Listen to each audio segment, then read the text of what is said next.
Olá, meus irmãos e irmãs, graça e paz em nome de Jesus. Nós tivemos aí ao longo de 7 semanas trabalhando os milagres de Jesus registrados pelo evangelista João no seu evangelho. E João foi preciso, foi detalhista e cada milagre ali relatado tinha um propósito, tinha uma finalidade. E normalmente não era só para dar glória a Deus ou demonstrar o poder de Jesus, mas o objetivo era mostrar que Jesus era muito mais que um ser humano, que ele era o próprio Deus que estava ali na pessoa de Jesus. Então é sempre interessante nós notarmos e termos essa ótica ao olharmos para cada relato, né? Então ao longo dessas 7 semanas, essa é a 7ª, vocês estiveram reunidos aí no grupo e estiveram trabalhando, né? Analisando os textos ou abrindo o coração diante daquilo que foi ministrado nos cultos, e espero que hoje não seja diferente, que vocês também tenham essa oportunidade rica, não só de estarem juntos, mas também de compartilharem aí a palavra ou experiências através da palavra de Deus na vida de vocês. E nós trabalhamos 6 pontos na mensagem e eu quero destacar quais são esses pontos, mas ao mesmo tempo enfatizar apenas alguns, que é o que nós vamos compartilhar no grupo hoje. Nós começamos falando sobre a enfermidade de Lázaro e, consequentemente, a sua morte.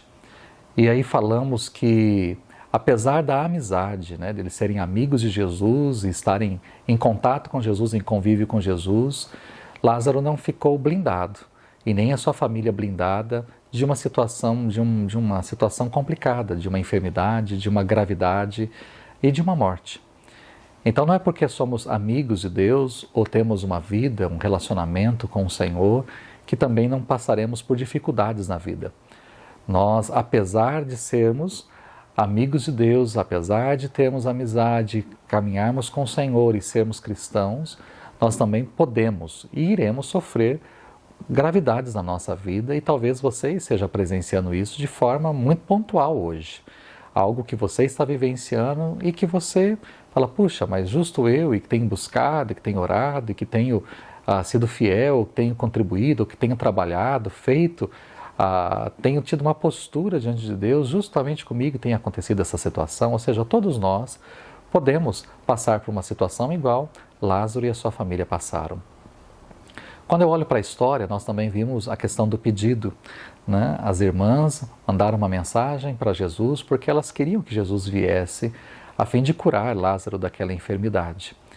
E então ali houve um pedido, uma oração, né? Um clamor até Jesus, e Jesus então, na visão delas, viria rapidamente para poder sanar aquela dificuldade que elas estavam passando. Logo depois do pedido, né, nós vimos a respeito da agenda. Apesar de Jesus ter recebido ali o pedido delas, Jesus sabia que Lázaro já estava morto. E ele ficou então mais 2 dias onde estava, para depois viajar mais um dia e chegar em Betânia. Então, ao todo foram 4 dias entre o servo sair da casa das duas, ir até Jesus, os 2 dias de Jesus e mais um dia de viagem. Ao todo 4 dias. E aí falamos um pouquinho sobre essa agenda de Deus e a nossa agenda. Porque nós temos pressa, gostaríamos que as nossas orações fossem respondidas rapidamente, que nós tivéssemos feito um pedido e Deus tivesse atendido o pedido imediatamente, né? Para compartilhar algo com vocês, hoje eu recebi o telefonema de uma pessoa que não é membro da igreja, é de outro estado, inclusive, e assistindo o nosso culto ontem, ela assistiu toda a série e ela pegou o contato nas redes sociais e ligou para mim. E aí ela estava compartilhando um milagre que aconteceu na vida dela, né? Ela já teve problemas, com relação à gravidez, ela perdeu bebês, teve que fazer coletagem e tudo mais, e aí ela e a família, e o filho estava pedindo, ela já tem um filho, estava pedindo por um irmãozinho. Eles estavam orando nessa direção. Mas diante do que tinha acontecido, né, do útero dela, da fragilidade, da saúde e tudo mais, eles não estavam esperançosos assim. E estavam orando. Né? Interessante que durante aí esse tempo de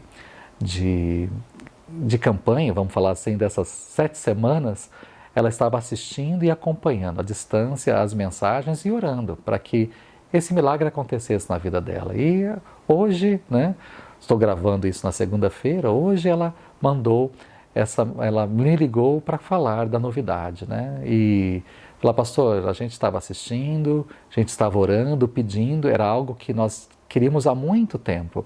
Houve situações lá atrás que não permitiu e estávamos orando, né? E aí eu desconfiei da gravidez, mas eu fiquei em silêncio para não criar expectativas, nem no meu marido, e nem no meu filho, e nem na família. Eu guardei isso em segredo. E aí, quando essa semana ela completou a 12ª semana, fez todos os ultrassons, a criança está muito bem, e aí ela resolveu contar para a família, contou ontem, domingo, e mandou mensagem hoje dizendo, isso foi um milagre, né? Estava acompanhando e orando, ao longo dessas semanas eu estava orando para que esse milagre acontecesse na nossa vida, essa gravidez fosse bem sucedida e tudo tivesse bem, né? Que era um pedido do filho, um pedido do marido e dela também. Então você observa, né? Às vezes as nossas orações são respondidas rapidamente e às vezes demoradamente. Mas a gente tem que entender que Deus tem a sua agenda e que nós também temos a nossa. Mas a nossa agenda tem que estar submissa à agenda de Deus, àquilo que Ele quer, à sua vontade. E às vezes é difícil conciliar a agenda de Deus com a nossa agenda. Mas é algo que o texto nos faz pensar. E depois falamos sobre a promessa que Jesus é a ressurreição, eu sou a ressurreição, e algo que me falou muito ao coração ao trabalhar essa mensagem é que Jesus é o grande eu sou, não o grande eu era ou o grande eu serei. É o grande eu sou, é o milagre para hoje, né? Não só os feitos extraordinários que Ele já fez no passado ou coisas maravilhosas que Ele fará no futuro, mas aquilo que Ele é poderoso para fazer no dia de hoje. E Jesus revela-se assim ali a Marta, dizendo, eu sou a ressurreição, a vida, eu sou aquele que pode trazer a vida hoje, não lá no futuro, e não aquele que já fez grandes coisas no passado, mas eu sou aquele que pode realizar o milagre hoje. E em cima dessa promessa, Jesus, movido de compaixão, chorou ali com Marta e com Maria e com os amigos que estavam. E isso mostra a proximidade de Deus para conosco. Um Deus que se compadece, um Deus que chora, um Deus que se volta para nós, um Deus preocupado com a nossa situação, um Deus que realmente vem ao nosso encontro para fazer a diferença. E esse Deus que se compadece vai então até ali o túmulo onde Lázaro estava enterrado, manda retirar a pedra e chama Lázaro de volta, não só para sair daquele sepulcro, mas chama Lázaro para voltar a viver. O que esse texto falou tanto ao meu coração, o que a gente pode trabalhar e falar também, compartilhar agora no grupo? Talvez a primeira coisa é com relação, se você em algum momento questionou se é amado de Deus ou não. Será que você já se questionou assim? Será que Deus me ama? Porque eu estou passando por isso. Será que Deus se preocupa comigo? Será que Deus, de fato, está ouvindo as minhas orações? Talvez esse é um ponto que a gente deveria compartilhar, né? Porque talvez aí no grupo existam pessoas que falam, eu acho que Deus não me ama. Porque eu oro, eu busco, eu comecei a participar da igreja, de um grupo, eu faço campanha na terça, sei lá, e as coisas não vão bem. Eu tenho dúvidas quanto a esse amor de Deus. É hora da gente compartilhar essa dúvida, não tenha vergonha de falar se você se sente assim. Porque talvez existam pessoas no nosso meio que se sintam dessa forma, né? Mas eu quero dizer para você que você é amado de Deus, né? Com toda certeza você é amado de Deus.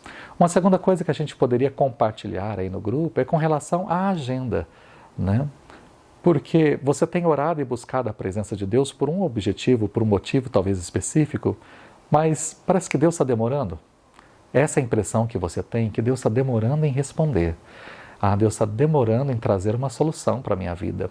Eu tenho orado, eu tenho buscado, mas Deus não tem correspondido às minhas orações, né? Até quando? Talvez essa é uma pergunta que você tem feito. Até quando, Senhor? Né? Que eu vou ter que aguentar isso, eu vou ter que passar por essa situação. Até quando não vem resposta? Então compartilhe aí no grupo. Se você tem orado por algo, isso tem demorado você tem buscado, mas isso não tem acontecido, tem demorado. A resposta de Deus tem demorado na sua vida, né? Há quanto tempo talvez você tenha orado por algo e Deus ainda não te respondeu?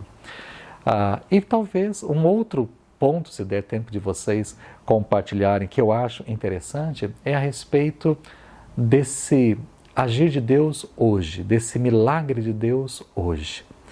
Porque nós somos habituados a ler o texto bíblico e a pensar naquilo que o Senhor fez lá atrás, no passado, e eu não tenho dúvida dos milagres que Jesus realizou. Quantos milagres maravilhosos, quantas histórias lindas nós temos, relatos aí nos evangelhos a respeito de Jesus. E talvez você também não tenha dúvida quanto àquilo que o Senhor é capaz e poderoso para fazer lá na frente. A gente olha para a volta de Jesus e vibra. Eu, pelo menos, vibro com aquilo que o Senhor fará naquele dia.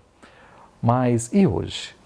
Ele é poderoso também para fazer. Então, qual é o milagre que você precisa hoje?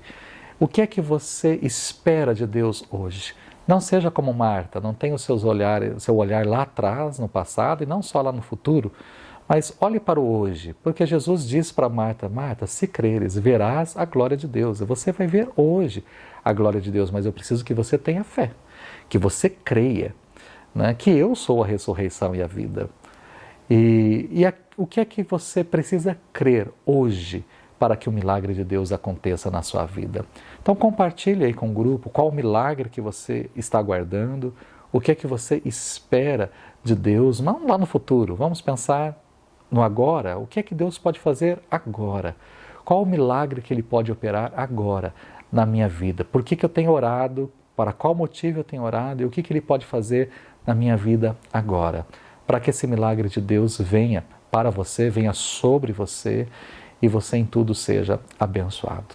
Que Deus abençoe o encontro de vocês, foi muito bom estarmos juntos e que em tudo vocês sejam agraciados pelo Senhor e que esse compartilhar mova vocês a orarem uns pelos outros e vibrarem com os milagres de Deus depois de acontecidos também, testemunhando os feitos de Deus na vida de vocês. E não se esqueçam, nós vamos começar uma nova série de mensagens em outubro, falando sobre um mês para viver. E eu espero que seja um tempo impactante também na vida de vocês, vibrante daquilo que Deus pode fazer, trazer ânimo, trazer vida, trazer expectativa, né? Que Deus possa fazer com que a nossa vida seja vivida com mais intensidade em todas as direções. Então, participe conosco e convide outras pessoas para participarem também, porque vai ser um tempo todo especial, com toda certeza. Deus abençoe vocês.